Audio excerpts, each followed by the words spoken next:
Hey, ladies and gents, and welcome to the Controlled Interest Gamecast, episode 19, where we talk about video games and everything happening in the industry.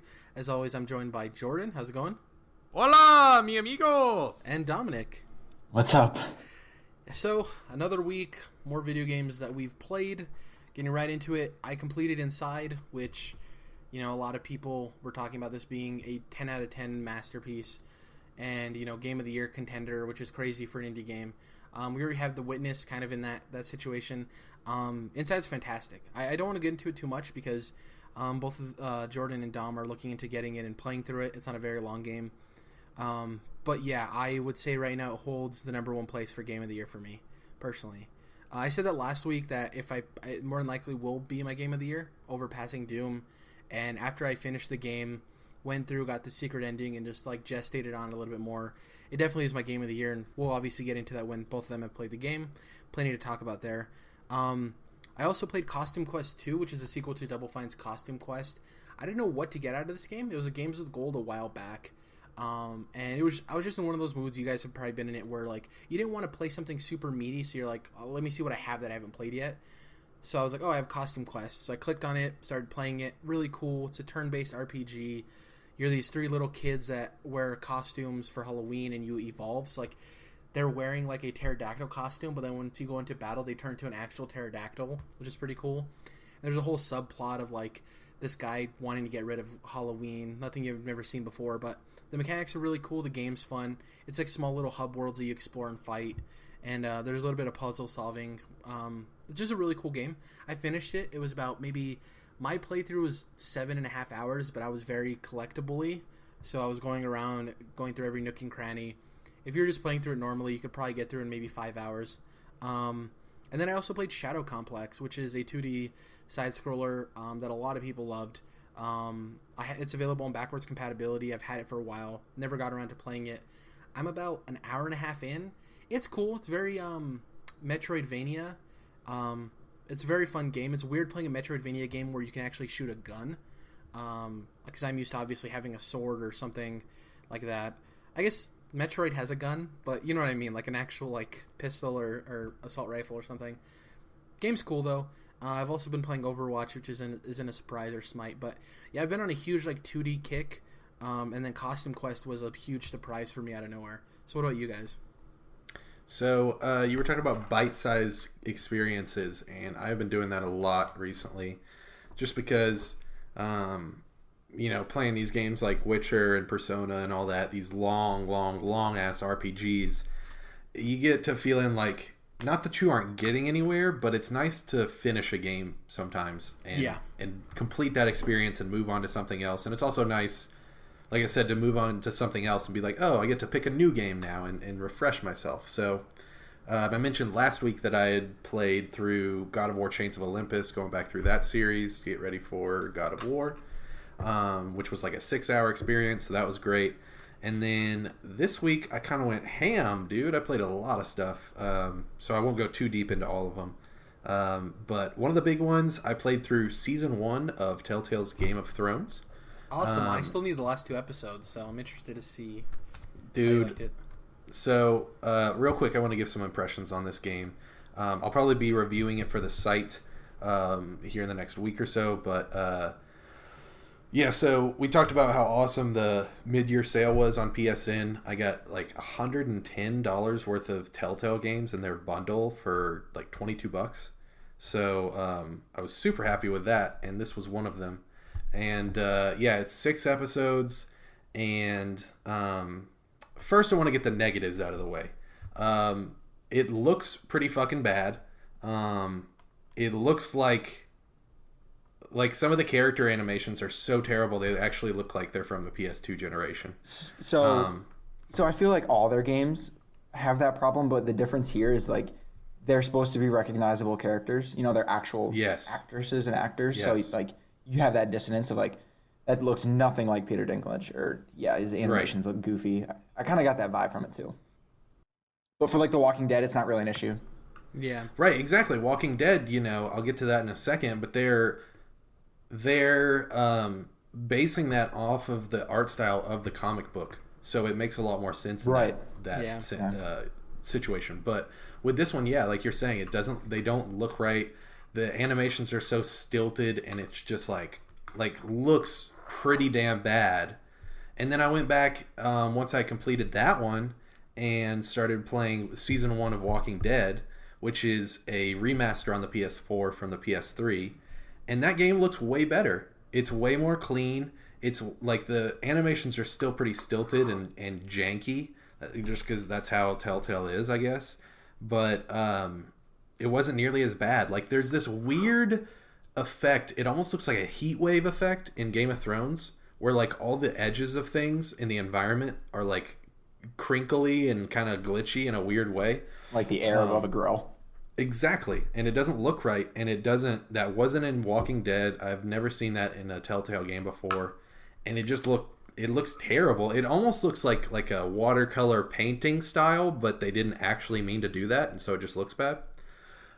So with the negatives out of the way, the gameplay's whatever, it's Telltale. You're doing quick times. I will say the quick time events in this game are much better than in Walking Dead. And also the pacing of this game, like the actual gameplay pacing, is way better than Walking Dead, which is one of the reasons that I couldn't really finish Walking Dead earlier on when I tried to play it on PS3, because that game, like, until the end of episode 2, it's really just boring as shit in my opinion. And Game of Thrones is immediately interesting. Season 2 is much better for The Walking Dead. I'll get into that, never mind. I am excited for that, but so the negatives out of the way with Game of Thrones, this fucking story, dude, this might be the best story I've ever played in a video game. I mean, it's fucking incredible. It's cool. It's fucking cool. Incredible. We were talking about getting a fix in between seasons of Game of Thrones and how they might even be delaying this next one. And I'll probably be reading the books later on, but this is really scratching that itch. It takes place in the North, and you're dealing with House Forrester. You're playing all the members of their family, and they're dealing with Roose Bolton, who's just taken over and become Warden of the North. And holy shit, dude, just the way that they make these characters that you've never seen in the show or books so interesting and get you so fucking invested in them. Like, the cast of Walking Dead season 1 is pretty much boring as shit besides Clementine and Lee for me. But every single character, minor or major, in Game of Thrones is really, really, really well done. So there's that. The only big issue I have with the story is the fact that I worked my ass off playing this game, like trying to do everything I could to get a good outcome. And we know that in Game of Thrones, the good guys usually don't win. But I was like getting my face kicked in the dirt and shit, and kissing guys' rings and kneeling in front of assholes just so that I could be like, all right, I'm doing this shitty stuff now and like getting my face kicked in now. But these motherfuckers are gonna get theirs when I come around at the end of like the season, episode 6 or whatever. But basically, no matter what you do, you're just fucked. Like at the end of season 1, they've already announced season 2. All of my characters are either dead or completely fucked.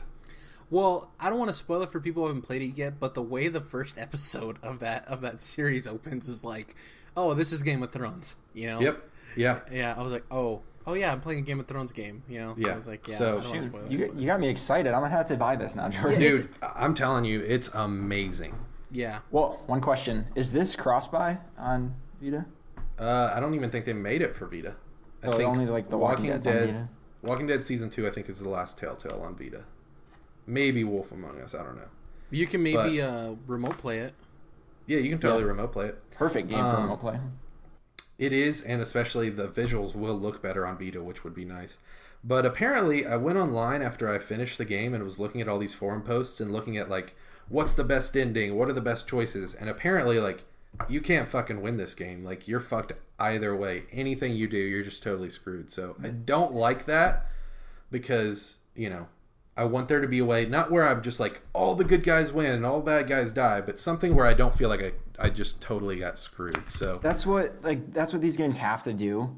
And it makes you feel like your choices matter more than they really do.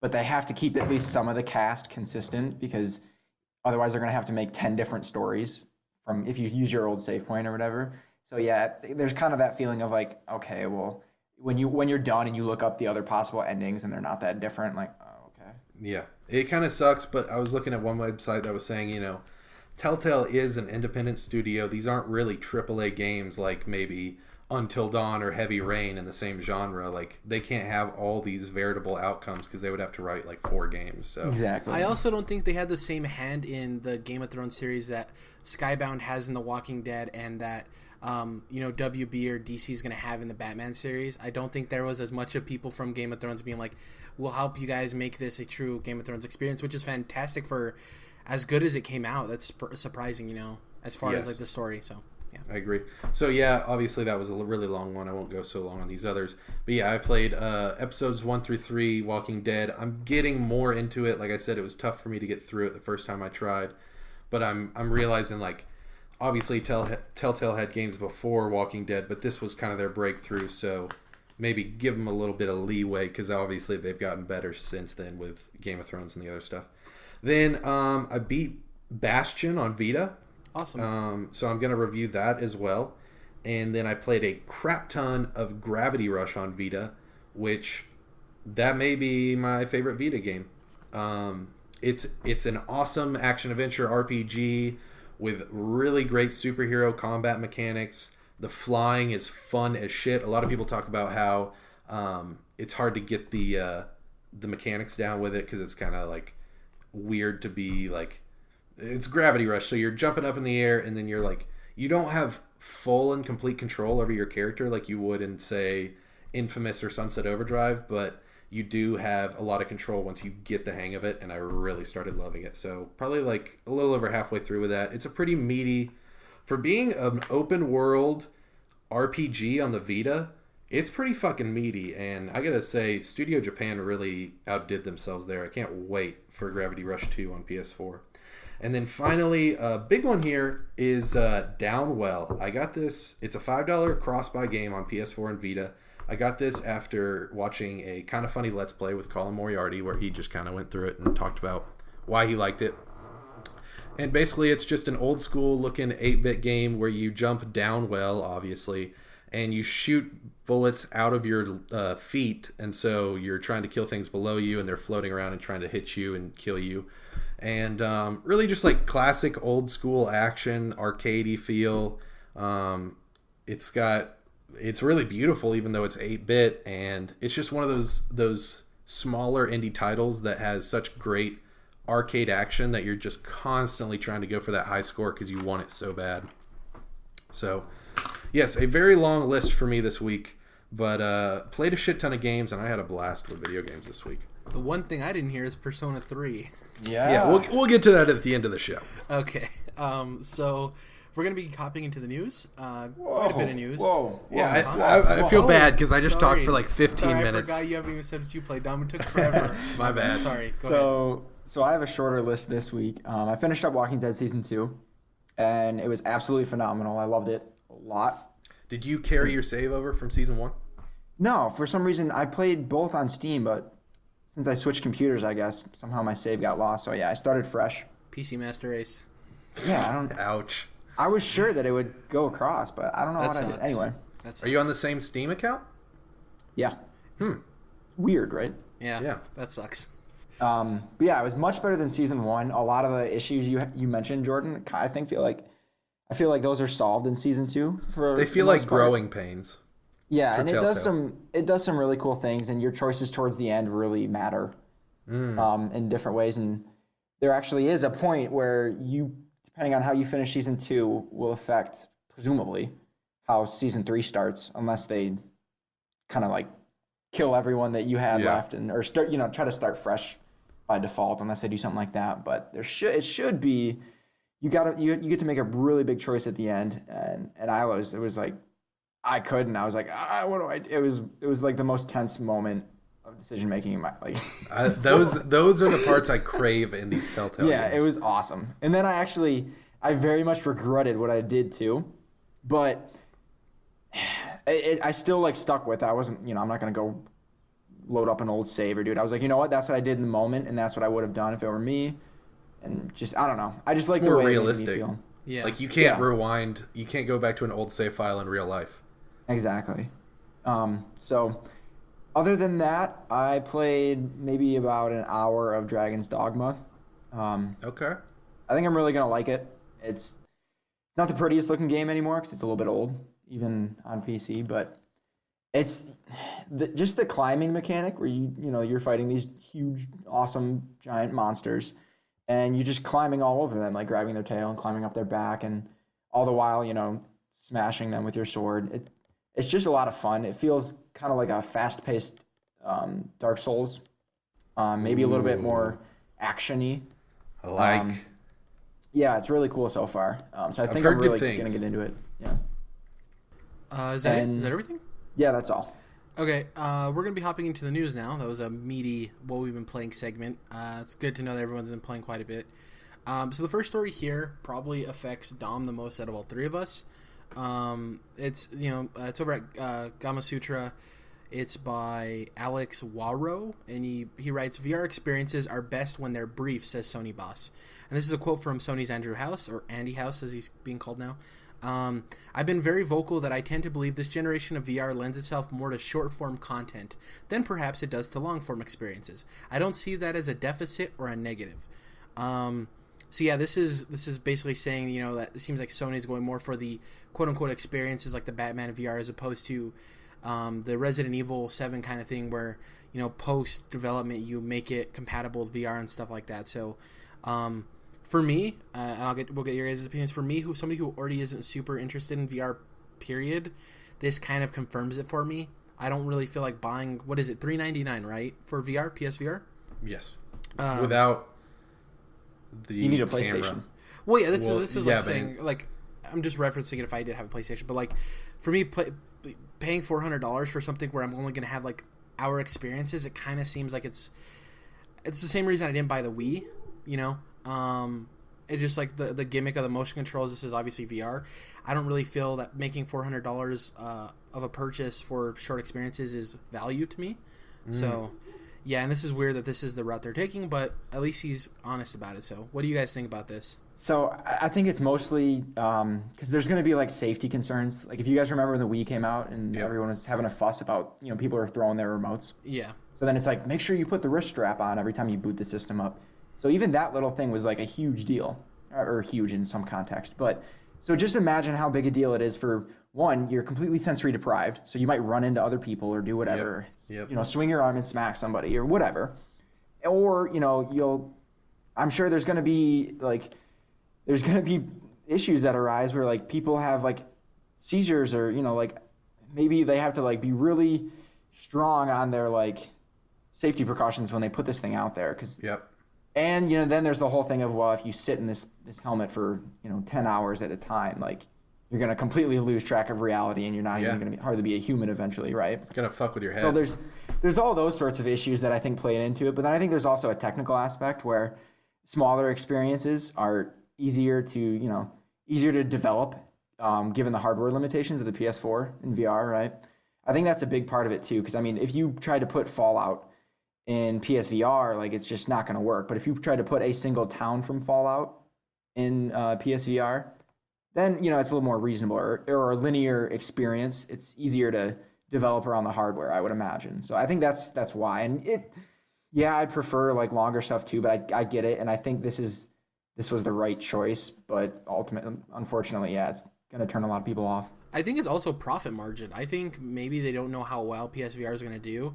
And, short experiences cost cheaper to make, which means that your return on investment would be higher. So if they don't expect it to sell very well or their basically forecasts aren't high, if they have shorter experiences, their return on profit's a lot higher than if they put a lot of money into these big experiences that don't sell really well. This is an unproven market. So less risk, That's a very, very good point, Jared, because I was just about to say this was a stupid-ass thing for Andy House to say because there's no reason for him to say this. Like, they're going to have long experiences, they're going to have short experiences, and whatever you choose to play is what you'll be into. And we already assumed that all the first stuff coming to it are going to be shorter stuff since the big stuff's probably in development. He didn't have to say it, Yeah, but at the same time, I agree with what you just said about how that makes their profit margins a lot higher, and that's very smart. For me personally, the biggest reason that I'm not even really thinking about getting into VR Gen 1 is because really what you just mentioned, Dom, the logistic aspects of it. Like, Did I ever? I don't know if I ever mentioned it on the show, but speaking about VR, did you guys ever hear the story about this guy, this like Navy guy with the Google Glass? No, not so. He was on a Navy ship, and he's like out at sea or whatever, and he was sitting on the ship like using Google Glass like 10, 12, 14 hours a day. And eventually they like had to take it away from him, and he was so fucked up in the head. Like he kept, you like touch your temple for the button process on the Google Glass. Yeah. And you do certain things with your eyes, you do certain voice commands and stuff, and he couldn't stop doing that. Like he had to keep touching his head, and he couldn't get out of that. And that's not even full virtual reality. It's just glasses, with like little pop-ups in them. Like there's so many logistics to me that I'm like, you guys haven't even thought far enough ahead for me to buy this huge ass piece of hardware. The first thing I need for anybody to talk about, any of these manufacturers to talk about, for me to even start thinking is one, proximity sensors, which I think HTC Vive might actually have. Yeah. But other than that, like, where the hell are the proximity sensors? What you were just talking about, Don, where you're like running into people and shit. Also, I want to know when someone walks in the room. I want to know when someone comes close to me so that my brothers aren't like, punching me in the nuts or whatever. Like, or somebody doesn't break into your house and rob you while you're playing. Or like, I forget that I put food on 20 minutes ago and it's like on fire and shit. Like there's so many logistical things that they're not even talking about. And I'm like, dude, before I even start to think about this, you've got to get these things knocked out. And, I could go on with a list, but proximity sensors is a big one. I want to be able, like, PSVR doesn't have a camera on the front of it. So I want to be able to look around at my surroundings without taking the headset off. Because, it's a process to get the headset on and off. I want to be able to see, like, if my brother comes up and wants to talk to me, then I can just hit a button and I can see through that camera and I don't have to take the headset off. That's a great idea. You should pitch that to them. I'm telling you, dude, there's a list. I could go on and on of things where I'm like, how have you guys not implemented this yet? This is like an essential part of VR for me. Let's consider the resistance they're going to get when we start seeing FPS games on PSVR, when Call of Duty inevitably has a VR experience, and then you're even more immersed and you're more influenced by it and more desensitized. Yeah. So you're going to get that same old video game causes violence thing, and I think it's. At this point, I would kind of would feel, I kind of think that's putting you too in the moment. It's making it too real. Too real. Yeah, your mind can't, it fucks with your head. Your mind can't process that information and, 10 hours into a gaming session go, oh no, this is still just a virtual experience. Like, you have that barrier when you're looking at a screen to where you can look around you and go, oh, my controller's in my hand, my cup of water sitting over here, right. I'm on a couch. Like, you have this barrier that keeps you from getting like way too immersed. And I'm still like excited for. I'm like I'm a technology kind of person, and I wouldn't say a pioneer, but I like to try new things and push the limit, right? Yeah. Whereas the mass market is probably not gonna, because all those concerns, like, I could deal with them, right? Like I'm mature and prepared enough to do that, but. I feel like the mass market won't feel the same way, right? I have a prediction right here. I think this might sound a little bit harsh, but stick with me. I think by this time next year, if someone hasn't gone to the hospital for VR, like something with VR, someone will die. I think by this time next year, someone will have died because of VR. I'm with you. And absolutely. I'm telling you, dude, there's so many health and safety concerns. Like the fact that PSVR is recommended for no one under the age of like 12 or 13, I think. Well, and the interesting thing too, you were talking about the Google Glass thing. We get phantom vibrations for our cell phone, so it's like not out of the possibility. Yeah, I get that all the time. Yep. So let's get into a couple of quickie stories. We're gonna go through them real quick, and then we'll finish up Quickies. With our last story. First off, Shovel Knight debuted in Japan last week at number 1, both on the Wii U and the 3DS eShop, which is insane. So congratulations to Yacht Club Games. It's a fantastic game. It's one of my favorite games of all time. And to see Japan basically take this game in and buy the hell out of it, dude. Number 1 on both Wii U and 3DS. That's insane to me. That's awesome. Shout out to Yacht Club. I want Shovel Knight too. So this is awesome that Japan took this game in because, it seems like a game that the Japanese audience would love. It's on mobile, so people are probably that's the Japanese market is mobile, so they're probably eating it up. Number 2, Red Dead Redemption is going to be on backwards compatibility the Friday. So if you're listening to this on Sunday, 2 days before us, the 8th of July, Red Dead Redemption is available on backwards compatibility. And over on GameSpot, they actually talked about how its sales jumped 6,000% after the announcement. Jesus Christ! Yeah, that's fucking crazy. Yeah, it jumped 6,000%. Well, you gotta imagine it was selling like a copy a week before this. Yeah. I don't know, dude. It still pops up on the PS3. It still pops up on the top 10 almost. So not almost every month, but frequently, I would say. Listen to this on Amazon's Movers and Shakers list, which tracks sale rankings and notes increases. Red Dead Redemption was previously at number 1,093, and it currently sits at 17th, and that's a markup of 6,329%. That's just Amazon. Yeah, the Game of the Year edition, which includes the Undead Nightmare expansion, has increased by 1,877%, and it is currently the 36th most popular game. Rockstar couldn't stop making money if they fucking wanted to. Yeah, so also if Rockstar started donating hundreds of millions of dollars every year, they would still be making hundreds of millions of dollars every year. Yeah, in profit. I think it's awesome. If you haven't played that game yet, I think neither of you have played it, right? Nope. I haven't. I've got it downloaded on my PS3 though. Undead Nightmare is a fantastic piece of DLC. I think they actually sold it standalone at one point. Awesome. So last piece here, No Man's Sky has gone gold. This is a game that I said is going to be the biggest disappointment of 2016, which I hope I'm wrong about. I think that was Mighty Number 9, man. Yeah, maybe. But basically, development of No Man's Sky is officially wrapped. Hello Games founder Sean Murray announced he posted a picture of him with his beard, and it looks even more unkept, probably because he's been cramming to try to get this game gold. But yeah, after 4 years and a small team, they're gold. So that game's actually coming out. No more delay. So it's awesome for everyone who's excited for that game. Hopefully I'm wrong with my prediction. Hopefully it's everything everybody wants. And the last news story here, before we get into our topics, there was over on Games Radar's YouTube, they actually and their website, they basically talked about this information they got. This information from a Call of Duty Roman Wars. Apparently, this is the story of the lost COD, and it's a video basically talking about how there was a company that was purchased by Activision.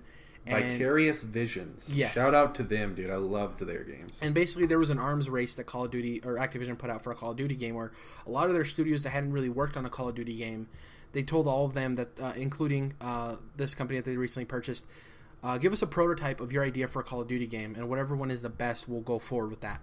So basically, it's a video showcasing a Call of Duty happening in a Roman Empire, and you basically take control of different people within the faction, and it's a really interesting, weird take. There's horse riding, there's gladiatorial battle, there's giant elephants that take the place of tanks. It was a really interesting idea. Some people have called into question whether or not this video is real, or if it was accurate, or if it's even a Call of Duty game, just because there's some weird assets in it, like a Ubisoft flag. There's counter arguments to that of it, being a prototype asset. Assets are hard to come by if you're trying to whip something up real quick, so they probably had assets from certain things. But either way, whether this is true or not, it's a cool story. Did you see the video? Did either of you guys see the video? I did. I did not. It's really weird, right? Yeah. Yeah. Yeah, it's very prototype. It's not even close to being a game. Yeah, it's an interesting story, if anything. That's some of the greatest stuff about video games. The whole thing with Konami and Kojima, the story there is one of the most interesting things about that whole thing, when that comes out. So yeah, but we'll never know the details. We will, dude. I think we will eventually. It's just cool to see these things that never happened. Imagine when Agent's story comes out of what the hell happened with that game. Jesus fuck. This Call of Duty, I appreciate this, because the biggest complaint people have for Call of Duty games is that they're always the same thing over and over again. And this team was like, you know what, if this is true, this is talking about if this was true, let's do a Roman Call of Duty. Yeah, but this just shows that Activision was like, yeah, we're not going that far. Yeah. Someone pitched this and they were like, hell no. Yeah, it was a cool idea though. I think it was a dumb decision. It was bold, but it was dumb, because I'm pretty sure they knew they probably won't take this, but let's at least try. I thought it was a cool idea. The video actually has over 300,000 views, has over 1,500 likes and less than 120 dislikes, so it's doing way better than the Infinite Warfare trailer, which is funny. Some of the I wanted to read one of the comments because I thought it was funny. One of the top comments says, "We wanted older wars. Christ, not that old," which I thought was pretty funny. And then this other guy puts, "Wow, maybe space isn't so bad."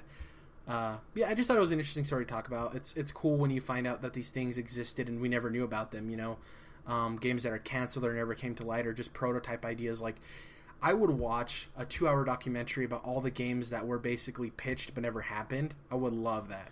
Yeah, shout out to Unseen64, which is a website basically just dedicated to canceled video games. Yeah, that'd be so awesome.